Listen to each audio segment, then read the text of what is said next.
So we're going to talk about this chart of intuitive eating and versus other stuff. And so other stuff, well, go ahead. Why don't you just start Yeah, through it? I don't want to interrupt too much. So. yeah, that's okay. Yeah, other stuff is just a global term for people who um, are doing certain diets or what they think is healthy eating, but it's still all up in the head about rules and structure. Anything that's really just not um, biological, normal eating according to cues and that kind of thing. So the first division category is intuitive eating is physically driven, and that's located in the stomach. And then other stuff like dieting or thinking about what you have to eat is mentally driven, and that's located in the brain. So the spoiler alert is that just like your bladder is what you use to decide when to go to the bathroom versus your brain telling you I should just go to the bathroom because I haven't gone enough today or whatever. Your stomach is a much better determinant of when you should actually eat or stop eating or whatever. Whereas your brain is not. That's not the right use of that organ. So the brain is smart, but it is not really there for biological function so much. Uh, the Well, second. Oh, go let me ahead. ask. Sure. So last night I made us a salad, and then I made some brown rice, so I'd have a grain, and I put avocados in the salad, so there's the fat, and so. But I made a pretty big salad. But what are we saying? If I get full eating the salad, I just throw the rest away or stop? I mean, isn't there? That's what we're saying. Yeah. Yeah. I mean, you make a meal, you purchase food, or you produce something for yourself in order to get satisfied or full.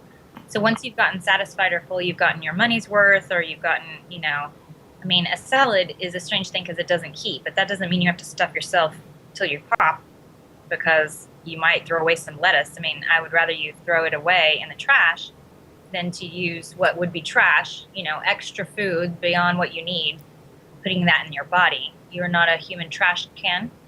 I would rather I have the think. the extra go in the real trash can instead of you just stuffing yourself. Okay. But and the idea though is the mental part is this is about the right amount I'm going to eat. But the physiologically driven part is I eat it slow enough to determine when I get done, or when I don't.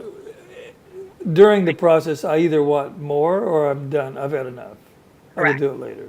So you really don't need, I mean, obviously over time you sort of guesstimate about how much would be appropriate, but if you get too little or too much, when you're intuitively eating, you can tell, do I need some more because I'm still hungry, or do I need to throw this away or take some home or save it for later because I'm now full? Okay. And as part of doing this with you from your coaching, is I have left more food on the table like at restaurants. Yeah. I actually, I know this sounds crazy, but I had a latte and I didn't finish it. I threw the bottom dollar's worth away. Oh my gosh. So, where normally though I'd hang on to it and make sure, and the enjoyment was gone out of it, but it doesn't really matter. Right. So little changes like that are happening. But it does matter. So that's a good example of, your body's getting nutrients. Let's say that's a snack or whatever, that you're having this latte or latte with something. Your body's getting the nutrients it wants. When the joy's gone out of it, or you don't feel hungry anymore or whatever, you feel done with it, that's your body telling you, yeah, you can let this go. I mean, it's when your brain overrides it that's like, well, that is $1 worth of liquid right there. I do not accept this. I will force myself to drink it. I mean, there's no Yeah. forcing yourself to drink that's not getting more value for it. Okay. So I think that's good. Okay. All right. Um, okay, and the next category is on intuitive eating, that we're born with an innate ability to eat. So, for instance, babies eat frequently. They eat when they're hungry, and they'll refuse food when they're not hungry. So until a certain age, but especially as babies, they will spit that back out. If you try to cram something into their mouth, they will just spit it back out or not even let it in. I mean, they're pretty good about clamping down. So they'll spit a bottle out. They will not eat if they're not hungry. Uh huh. And I wouldn't encourage people to try to force that. That's probably not a good idea. So babies are intuitive eaters. Well, is Um, there such a thing that babies that eat too much? There's not. yeah, something would have to be off about that, you know? Okay. So there's like weird medical conditions like failure to thrive where a baby isn't getting enough. I mean, that might not even be that they're not eating enough. It might be that it's not absorbing enough. There's like medical conditions like that, but there's not really a baby illness where they just really love to eat. I mean, loving to eat is an emotional thing, and that comes over time. You have to learn that behavior. So unless people are really aggressive with it, they shouldn't be able to mess their children up until about at least 3 years old. Okay, it takes 3 years to really Yeah. screw your I mean, kids up. some people really champion it earlier than that, but Right. usually it takes a while. Right. Okay, and then on the other stuff side, on the diety side or the distorted eating side, we don't know what we need, and we have to be taught how to eat. Like we have to teach our children how to eat because they wouldn't be able to figure it out without our great parenting, and we wouldn't know how to eat, so we have to read what someone else has to say about eating or whatever because we're so incompetent of listening to. We're so unable to trust our cravings or trust our sensations of hunger. We should deny it when it's not appropriate, and we should eat even if we're not hungry when the thing says, some diet says to do so. Well, Does that make sense? that is ingrained in the culture, right? In other words, and I don't know if it's here, but the idea of making certain foods illegal, or it's always about getting what I'm going to either get out of the diet or remove from my diet, or add to it the magical foods that are going to work. But that whole concept or idea is we hear about it, we think about it, talk about it. I've never really questioned it until I talked to you about it.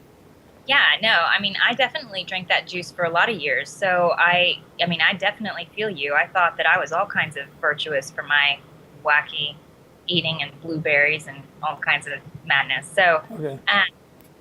Yeah, we are taught that we are clueless, and this is something you really have to focus on and concentrate on, or else all heck will break loose because you're not to be trusted. An example of the bad food thing being cultural, it's very normal for someone to say, like, I was so bad yesterday, I ate some ice cream, Sure. or I'm so bad because I had pasta, or something like that. Whereas in France, they would say, like, oh my gosh, that dessert was so sinful. And they're like, enjoying it, like they're savoring. If they're going to say something like seemingly negative, it's not really that. It's like, isn't that delightful that it was so naughty or whatever? I mean, like, it was naughty delicious. And so that's just a different take on things. Like, they're not there like, oh my gosh, how much fat did that brie have in it? Because I really don't know if that's going to work out on my diet. And I can't believe they didn't have whole grain baguettes because I cannot be eating that white stuff, like. Other countries don't do that, and they seem to have less issues. So. Well, the French don't do that. Actually, I was on a field crew in Algeria with a French crew, and so I guess we stayed with them. So every night they would have this big meal. I mean, and they'd eat amazing. I don't know that it was so good, but they loved it. And then they would pass out the cheese after we ate. Yep. And then all this cheese, and then after that they'd pass out the chocolate. And I'm looking at these guys, and they're all skinny, not me, of course, but they're all thin. I'm thinking, how do you do this? And then they drink the wine, I guess. So they enjoyed it. Yeah, yeah. Point being that, and what's really cool about if people who've been to a French restaurant know, because they serve in courses like that, it is so much easier to feel your fullness as you go. So your plates may have not a whole lot, and then you have several of them. You're getting full on not a lot of food by the end of the meal because you're pacing. I think if you leave a French restaurant in less than 2 or 3 hours, they're halfway offended. Okay. I mean, like, they will not approach your table until you're like, we're ready to go, So they really want you to be there enjoying and taking your time. It's an event. And so, in fact, French people eat in like an hour and a half at lunch. Like, they may spend an hour and a half having lunch with friends and talking and enjoying, whereas again, Americans eat in like 7 minutes. So you're really not giving yourself the opportunity to savor it or feel your fullness or any of that stuff. Okay. And the other thing that comes to mind when you say we don't know how to be or we have to be taught how to eat or trust. One point you did tell me, well, you can trust your body. And really, that struck me as interesting. Like, really? You think I can? Surely there's something wrong with me. Right. I can't trust this body. And I'm still working with that idea, but that's what that's saying is we don't believe we can trust our bodies. Absolutely. Absolutely. And so many people come in and say like, well, I have a body that just gains weight easy, or I have to really watch things, or I have a poor metabolism. Maybe for people who have these great metabolisms, they can do these things. And those are all things that I used to believe myself. It's not a unique person that believes those things. Like the majority of us believe that we have some sort of physiological problem and are unable to trust our bodies, and our bodies just want to gain into oblivion. And, so that is impossible. The majority of us cannot all have some mysterious medical issue. Do you know what I mean? Like, Well, hold on. I thought I was special. I know. Yeah, Everyone else thinks that too, you but ruined that. that messed up. So, Okay. Good. Okay. yeah. So, great news. Yay. Okay. And then the third point we talked about was the body knows how to perform biological functions to promote health and meet needs. So you're born.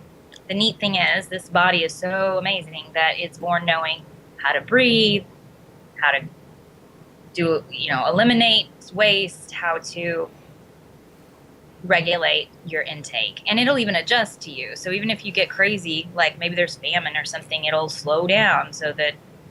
So the body knows how to regulate intake? It does, yeah. Okay. Like babies do it. Crazy. So the way the body knows how to regulate intake is that, there's a bazillion, well, that's not a real number, but there's a lot of processes involved in your body knowing where's my metabolism, what are my nutritional needs based on, do I need to build some brains or hormones or neurotransmitters or whatever, and how much energy am I using today, and that kind of thing. So it's sending those signals then to your body to crave certain things, to know when to eat and when to stop eating, and to know if you're satisfied after the meal, like that you got what you needed. So it's kind of a really awesome symphony of functions that go on to make something kind of impressive happen very easily, rather than the brain overriding all of that and telling you stuff that's not true, and then being shocked that you're so out of control. I mean, so if your brain's telling you a bunch of stuff that's not true, and then you don't eat enough or don't eat right, like your body actually needs, then you're craving things, or you're binging things, or you're irritable or whatever. I mean, so shocking that you would be out of control with stuff when you're not giving yourself what you need, Well, so what I'm hearing, and I guess there are two things, though. One is by using the brain as an override for what the body just knows that it needs, then that throws the symphony off, and there's a cacophony of functioning. Ooh. That's good, huh? But anyway, the functioning gets messed up, and now we're out of sync, and the body can't regulate itself, and that turns into, well, now I got to cut out these other foods because this isn't working. Yeah, and it just goes. Control I am, And you can do that for years. Yeah, and it's not that the body can't regulate itself. It's just that every attempt is met with resistance. So if you've hardly eaten any carbohydrates or fats all day because you're being so good, you're eating clean or whatever, then by the end of the day, your body's going nuts for carbohydrates and fats, which all the foods that have those you think are junk food or bad for you, or that you're not supposed to be having because your diet said not to. And so your body's trying to get you to get what you need, and you continue to resist it. So either you snap, because biology will override mentalness usually, and you have a binge of which you feel then justified in thinking that you can't start or you can't stop and blah, blah, blah, blah, like all this, you can't fix yourself. When the whole out of control feeling came because you didn't give yourself what you needed in the first place, and you continue to shut yourself off every time your body's trying to make a nutritional decision, like trying to override your brain mistakes. Yeah, that is pretty interesting. Every time the body tries to correct itself, and with you, or I mean, with me, you were helping me add fat to my diet. Yeah. It's weird, but because the body was wanting something and maybe wanted fat, and it would never really get it. But at any rate, we overcorrect or we correct in the wrong direction, and we do Right. that long. And we have so much mental stuff tied in it, like, oh my Yeah. gosh, you have to stop, and then you can't. You're not listening to biology. It's like keep messing it up. Do you think the body The decides to emotion store involved, the fat? thoughts. I kind of shifted on you there. Do you think the body decides to? Say it again. Yeah. Do you think the body decides to store fat? In other words, the body's deciding, it knows how big it is and it wants more, or it's, there's a famine, so it's going to collect fat or something like that. Yeah, no, I mean, storing fat, I know this goes against everything that you read, but storing fat is actually a low priority on your body's priority list. Okay. Brain is 60% fat, so if you're not eating much fat, I have some bad news for you about your brain. And all your neurons have a coating on them to allow impulses to go quickly. There's a lot of neurons in your body, and that coating is made of fat. Every cell layer in your body has a phospholipid layer, and lipids are fat.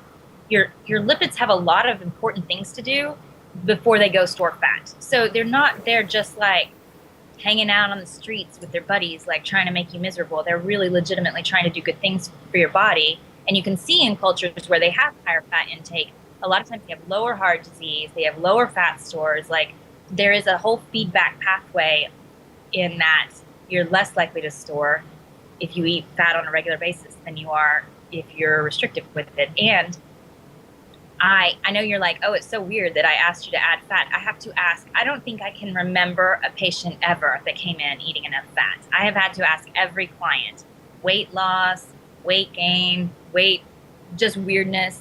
Everybody does not eat enough fat. It is shocking how much you actually eat. Well, I mean, I've noticed myself, just if the fat-free foods helped, everybody would be thin.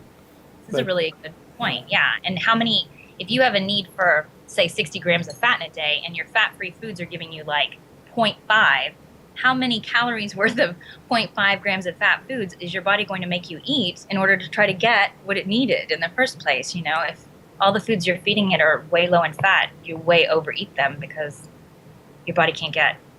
If you just give it a good dose of fat, then you won't be so out of control with those things.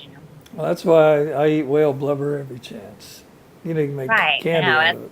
A relationship with peanut butter right now. I have to tell you, a peanut butter relationship is a very common thing that I have with clients. Like they'll be obsessed with it, and it's really kind of cool. Okay. So on the other end of that was in the dieting philosophy, or the kind of disordered philosophy, is our bodies are crazy, crazy bastards. Yes. Yes.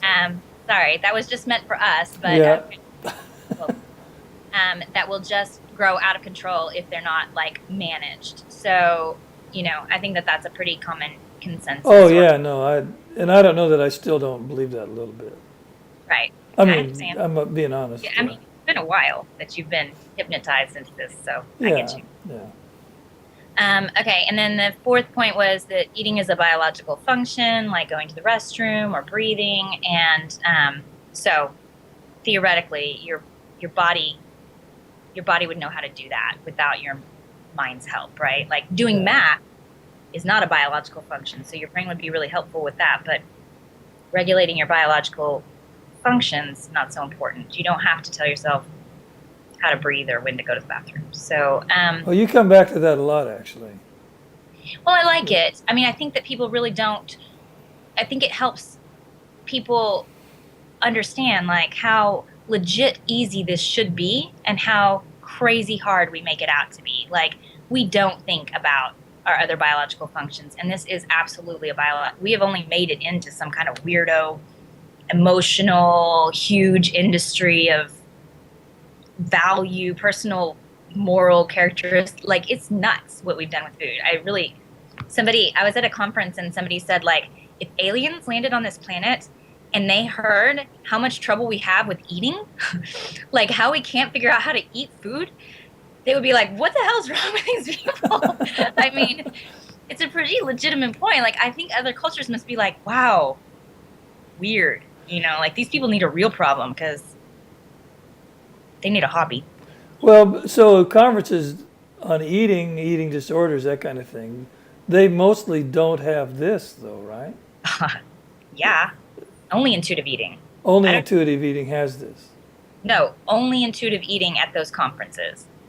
So if you go to some organic association, no, you're not going to get this. But on any kind of eating disorder, binge eating disorder, disordered eating, obesity, like most of the obesity conferences are going to include dietitians in private practice are usually using intuitive eating because diets don't work. So you would feel really bad about yourself if you kept giving people them. Really? And yeah, taking their money for that. So Really? So most of the, or I guess you're saying, well, all of the professional conferences you go to on eating disorders are about intuitive eating.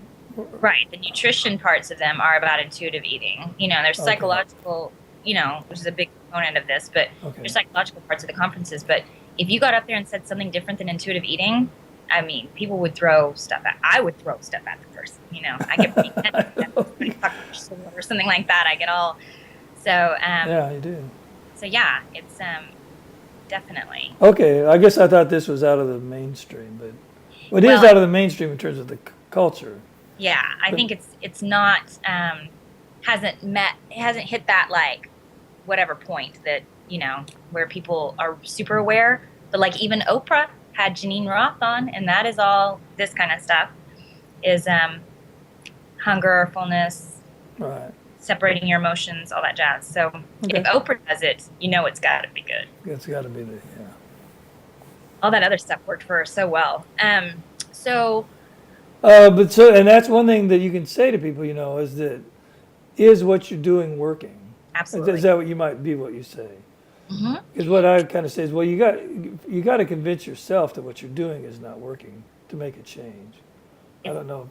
We like to call that creative hopelessness. So when you see that you continue to do these things and you can say, oh, no, they do work. They work and I lose weight and I feel great because I'm kind of starving. I've got a euphoria. They work short term, and then because of biology and the fact that you're doing things to screw yourself up, they ultimately don't work because the real issue is the emotional eating and you haven't dealt with that, so you're going to have another emotional issue. And so unless you take up drinking or gambling or drug use to cover up whatever that is, then you're not going to be able to sustain whatever virtuous eating patterns you've developed. No, I think you said that wrong though. Because you Okay. said the real issue is emotional eating. Actually, the real issue in this case is trying to eat using your mind or the other stuff. Correct. And then also Okay. there's the issue of emotional eating. Just You're to right. be more So what clear. I would say is, in order to make it more general, is non-hunger eating. And a lot of people don't identify with emotional eating, but you're right. Using your mind over your body would be what we're discussing here. Yeah, And right, typically right. that also leads into non-hunger eating and/or. And we can do a session on that. I just Yeah. didn't want, that was No, that's kind of good. confusing, so. To be All right. clear, yeah, that's good. And so the point I put on the diet end was eating is tricky and mysterious, and there's some quote right way or right food, etc., to be eating. So if we could just learn what that is, then we can just do that, and the mystery will be solved, and we'll live forever, skinny, forever. Absolutely. And you Anyway. live longer skinny. But you don't agree with that Yeah. either, but I think I heard that. What did you? That you What did you say? well, the skinny people live longer, are healthier. Yeah. Yeah, well, they're not healthier. That's definitely a fallacy. Okay. It's the least healthy category of the BMI. I'd love to go on a rant about that again if you'd like. It's already in No. one of our videos, but Well, look, we're going to come You're back good. to it I'll in its share. own. So eating is tricky. I kind of might have started with this idea, but it's like if I can restrict the right foods, know what to cut out, and what I will say in my own experience, and also now what I'm seeing is, the mind will go to great extents to prove to itself that it shouldn't have certain foods. It's amazing, really. And you see that probably a lot, right? I mean, okay. yeah, I want to say something Okay, about that. go.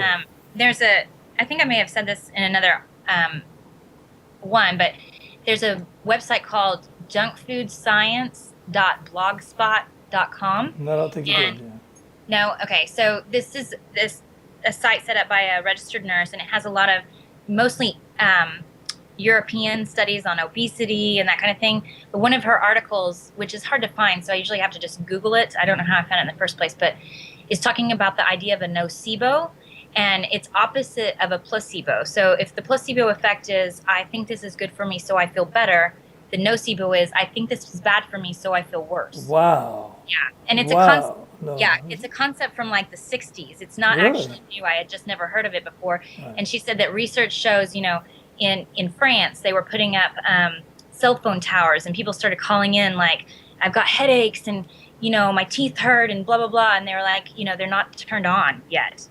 Just people just assumed that they were going to feel bad from these cell phone towers, even though they weren't actually going.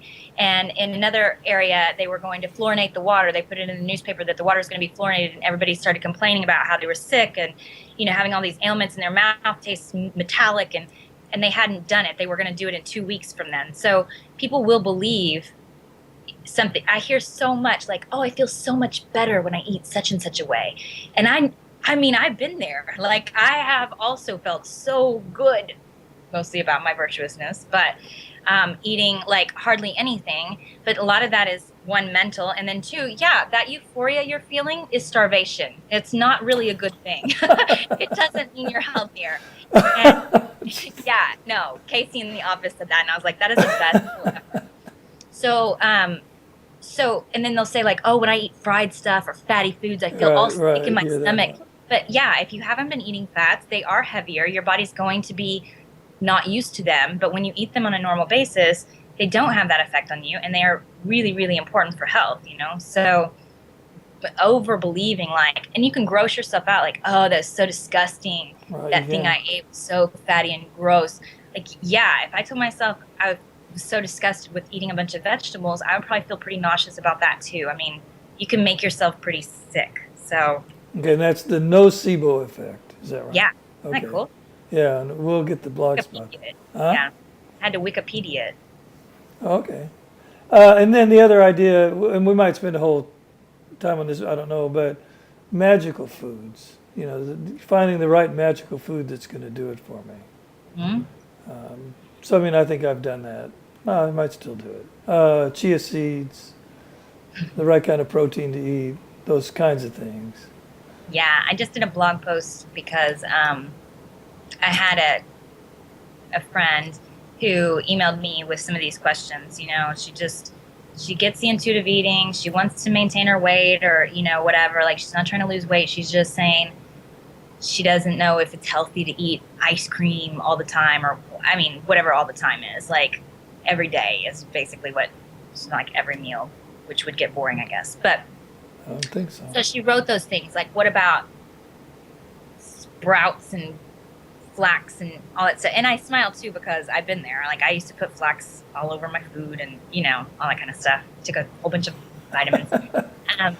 So I wrote her back, somewhat aggressive, because that sometimes is not. It's the only thing that gets through when you've been but she had been watching a few too many documentaries and or reading articles that were not beneficial. So I think that was good. I mean, that's just a very common thing, is to think, if I add this or that to my food, like, there's really no magical food. Like, flax has fats in it, which makes it's beneficial for your body, but so is ranch dressing that has fats in it. I mean, it's not like your body's like, ooh, flax, she's really taking care of us tonight. Like, that's so much better. I'm going to go do something so much different with flax than I would do with ranch. I mean, your body just has the molecule of fat and decides what it needs to go, build some brains or something.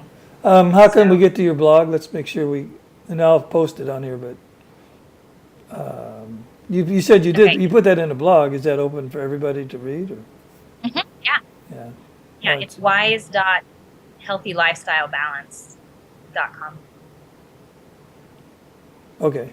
And I'll post it in there. I'll look at it. So, Okay, well, I think this covers it. Is there anything more you want to add to what we've talked about, or do you feel No, I complete? do think it is really important for us to have some decent segments on, you know, the demonized foods, like the really bad foods that are going to kill you pretty instantly, and then the really talking more about the magical foods. Like if you made a list of some magical foods you can think of, and so we could kind of talk about why do people believe this, what is the truth, so that it kind of can flesh it out a little bit more. Okay, well, we'll do that.